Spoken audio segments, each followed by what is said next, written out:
Hey everyone, Shane here with etrailer.com. Today I have a 2024 Ford F-350. I'm going to walk through how to install Air Lift LoadLifter 5000 air helper springs for the rear axle. For those of you that are new or looking at airbags, airbags are inflatable bags that are installed between the vehicle's frame and axle, and they can be inflated and deflated to adjust the ride height and help support any additional weight.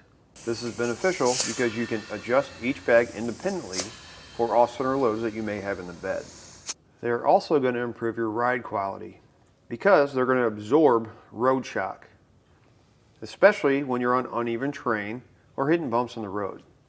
Without having airbags or suspension enhancement, your vehicle is going to sag when you add weight to it. When the vehicle sags, what happens is your headlights aim up, your steering gets light, your braking decreases because you don't have as much rubber touching the ground because your tires tend to turn in. Adding airbags and being able to adjust that pressure allows you to bring your vehicle back up to normal ride height, thus increasing your stability of your vehicle. Having the ability to adjust the air pressure in your bags is also beneficial when you're hauling different loads at different times. These specific Air Lift bags are going to have an internal jounce bumper, and what that is designed for is in the case where you may have a line that leaks and the bag is not maintaining pressure. The internal jounce bumper is going to keep the vehicle or suspension from bottoming out. These specific Air Lift bags have a minimum pressure of 5 psi, and that is to keep pressure on the rubber, and a maximum pressure of 100 psi. With a load carrying capacity of 5,000 pounds. Keep in mind the 5,000 pounds does not increase the tow capacity of the truck. Now there's two ways to maintain pressure in your bags. One is going to be manual valves that come in your kit. These are going to allow you to add and decrease pressure in your bags. Keep in mind you will have to have an air gauge and you will have to have an air hose. The second way is the way that I recommend. That's an onboard compressor. Having an onboard compressor is going to allow you to not only monitor, add, and decrease pressure in your bags, but you can do it from the comfort of the driver's seat. Which means we're not going to have to get an air hose and we're not going to have a tire gauge. You can find different options for the compressors here at eTrailer. These Air Lift airbags are going to be double convoluted, which means they're going to have a steel band that runs in the middle, and what that is for is to keep the bag from overlapping itself if the pressure is low. Top and bottom are going to have roll plates. The roll plates are designed to help protect the bag. The kit is going to come with all of the hardware and brackets to get them installed.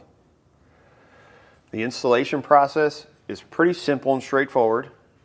It's not going to require any drilling or welding. It can be done in your garage, it can be done in your driveway with a few simple tools. Now, if the installation is something you may not have the time or the space to do, you can always check out our dealer locator, find someone near you that is able to put them in for you. If you do want to give it a try, I promise you can do it. Follow along with me and I'll walk through how to do it now. To start your installation, it's a good idea to go ahead and remove your spare tire to give you a little extra room to work. Then we're going to take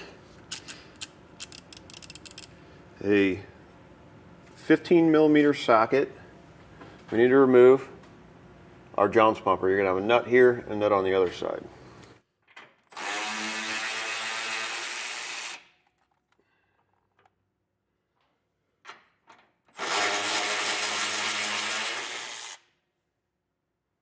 Next, take a flathead screwdriver and we need to pry these out.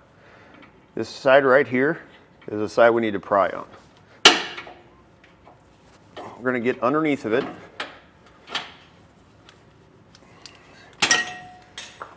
Pry out like that. Then we're going to take the universal nut, one for each hole, and you'll see there's a slotted side. We want that to slide to that or into that slot on each one. And to make sure that this is up inside the frame rail.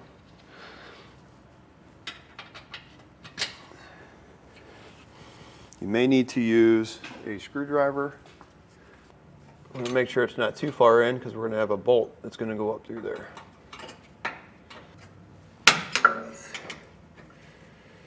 Now we're going to take this plate. This slot right here needs to face in. This slotted hole needs to face forward. So we'll flip it over. We're going to put a short carriage bolt into each one of the corners.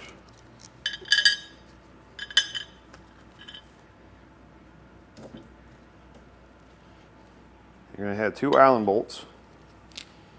We're going to take this up and we're going to thread it into those plates that we just installed.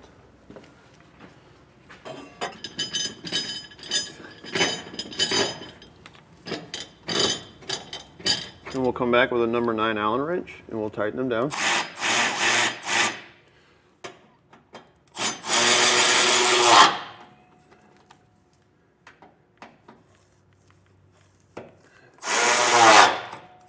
Once you get them tight, you're going to come back and torque them to the specification in the instructions.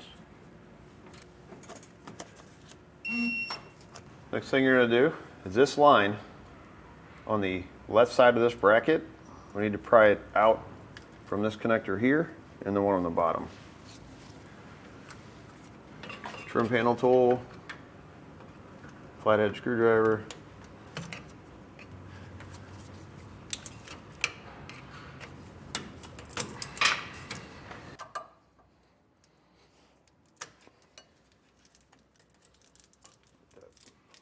And you're going to take this ABS junction bracket, this lower fastener that you popped out, we're going to push it up through the bracket like that. You'll notice how it's aiming. The bend is going up towards the axle. There's a hole right here. We're going to attach that right there. Using a hex bolt with a flat washer. Go through like this. And then a flange nut on the other side. Then we'll come back and tighten it down with a 9/16 socket wrench. And we're going to take the rest of this line, we're going to pull it down on this hard line, and we're going to zip tie it. Then we're going to take a roll plate. We want this to sit over top the bag like that. We want the side with the 3 holes on it. We're going to take our air fitting. We're going to thread it into this center larger hole.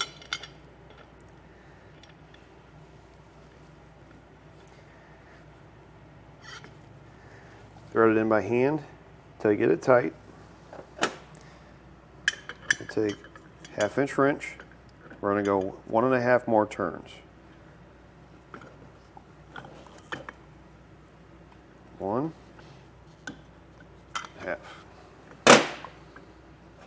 This air fitting needs to face inside towards the center of the vehicle.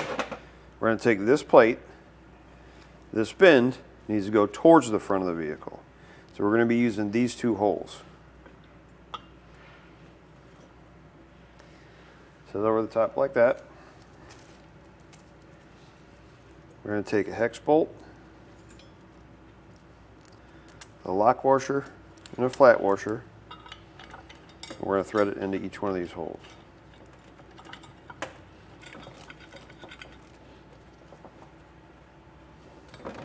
And we're going to torque these to the specifications in the instructions.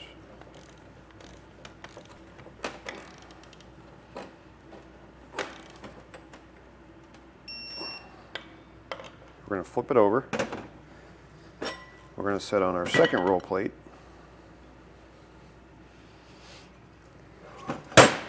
We're going to take this large bracket,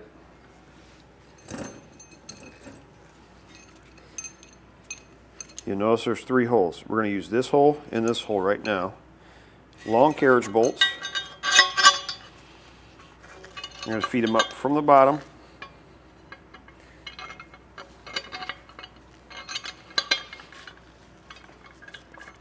So we want to make sure that these are facing up. We need to remember where our air fitting is. These need to go on the opposite side of our air fitting. We'll set it right over the top like this. Line up with the 2 holes in the top of the bag. You're going to have 2 flathead Allen screws.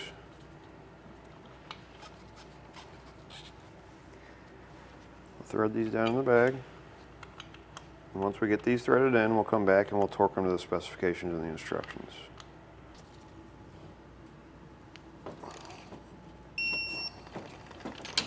We're going to take this bracket here. You notice there's a slotted hole and a round hole. We need to match that with this square hole that's in our lower bracket. So we'll slide that through our carriage bolt, our large one. Line up this hole, take a short carriage bolt, we'll slide it up into place like that. We're going to foul it up with a flange nut. We're not going to completely tighten this right now because we need this to be able to move. Now it's a good idea to take a jack, raise up the vehicle just a little bit so it separates the axle from the frame. Give you a little bit of space to put this in. We want these to go against your spring stack, and they're going to span it. So you're going to have one of these plates on one side, one on the other.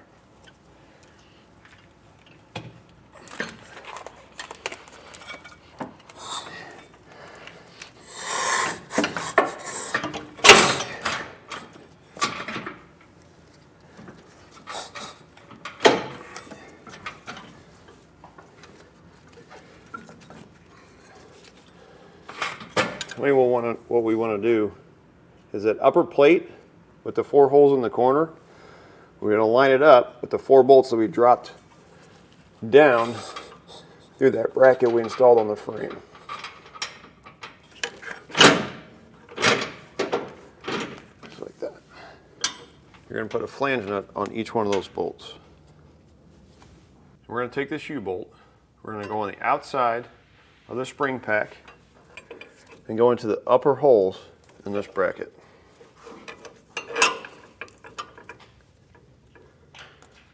Once you get it in place,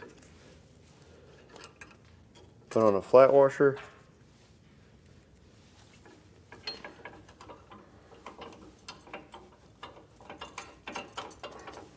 and a nylon lock nut. You're going to grab this bracket and make sure that rounded edge is going up towards the axle. Feed each one of your longer carriage bolts to it. Put on a flat washer and a nylon lock nut on each. We're going to come back with a 9/16 socket and wrench. We're going to snug these 2 bolts up. We're not going to tighten them all the way down because we still have to tighten our U-bolt and pull our bag that way against our spring pack. I'm going to make sure you tighten these down evenly as well.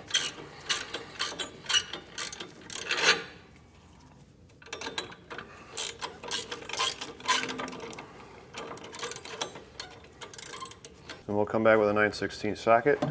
We'll tighten our 2 nuts on our U-bolt. Again, we want to tighten these down evenly.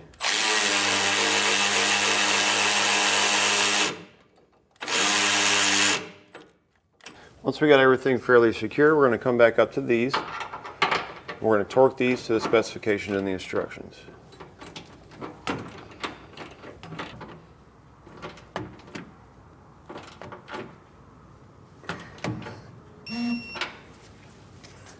And we're going to come back and we're going to torque these to the specifications and the instructions. With these, you got 2 ways of doing it. You can use one of these, a crow's foot, or you can cut this bolt off.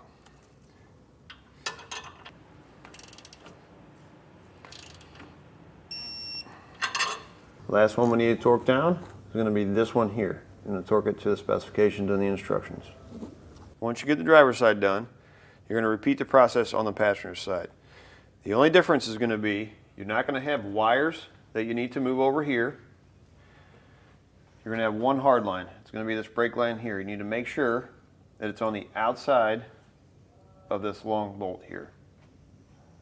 On your passenger side, you need to install the heat shield. We're going to install it right here. You're going to get 4 clamps in your kit, a smaller one and a bigger one. Because we're going around this part of our exhaust, we're going to need to put 2 of them together. Get 2 of them together, Get them loosely installed in here.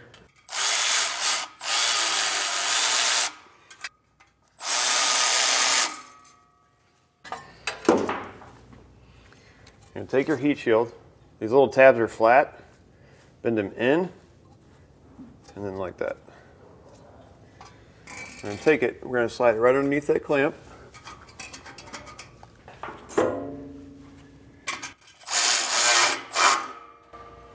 You can come back and tighten it down. Take your airline, it's going to be one piece with two ends. Take the two ends, put them together, line them up, and you want to find the center. Once you find the center of the hose,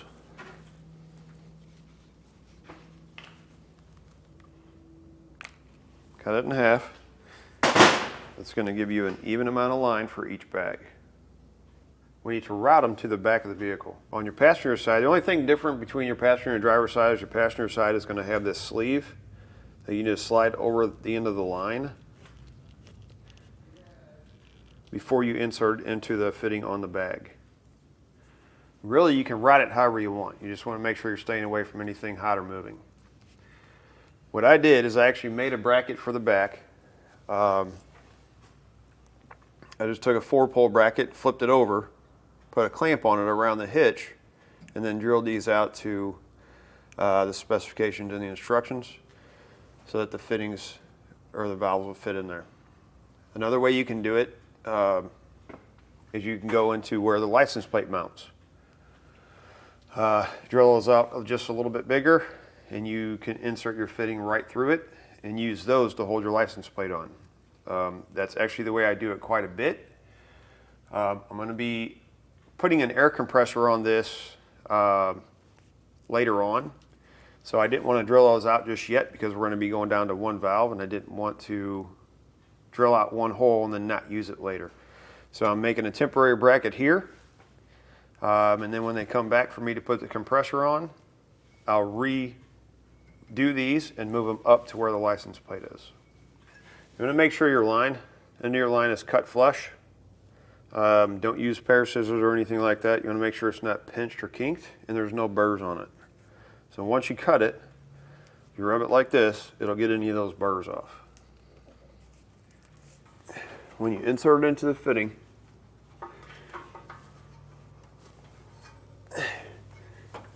push on it, you'll feel it kind of pop. That's the teeth inside that are grabbing onto it. Give it a little tug. And then we're going to slide this heat sleeve to where the exhaust won't melt the line.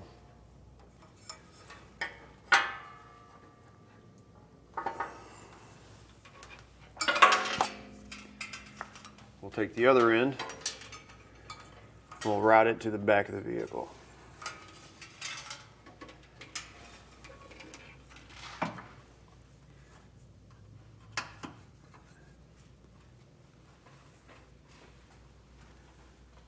Keep in mind our spare tire is going to go here, so we need to make sure we're going over top of all that.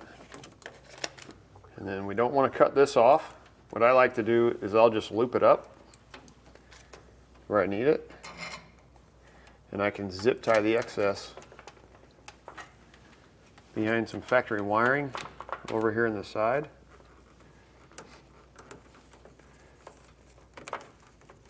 That way, if for some reason it's leaking on the bag side, I'll have plenty of extra that I can pull that out, cut it off again, and then reinsert it.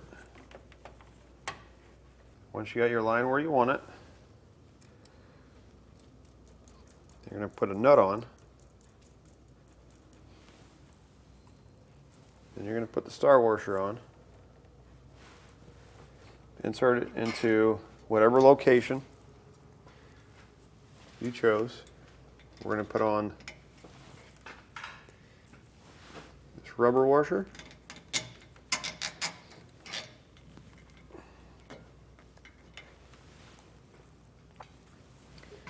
Flat washer. Another nut.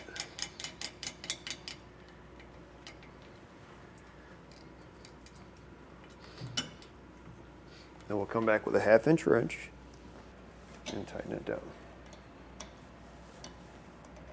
Now we're going to add about 40 to 60 pounds on each bag, and then we'll look where our lines are going into our bags and check for any leaks.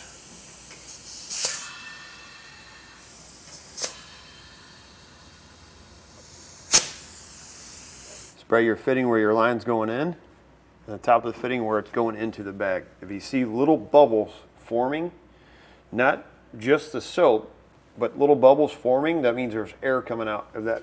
So you can see we don't have any bubbles forming there, so we're good on that line. We'll test the other side as well. Once you've tested them, you know they're working correctly, you're ready to go. It's going to do it for a look at installation of the Air Lift LoadLifter 5000 on a 2024 F-350 Super Duty.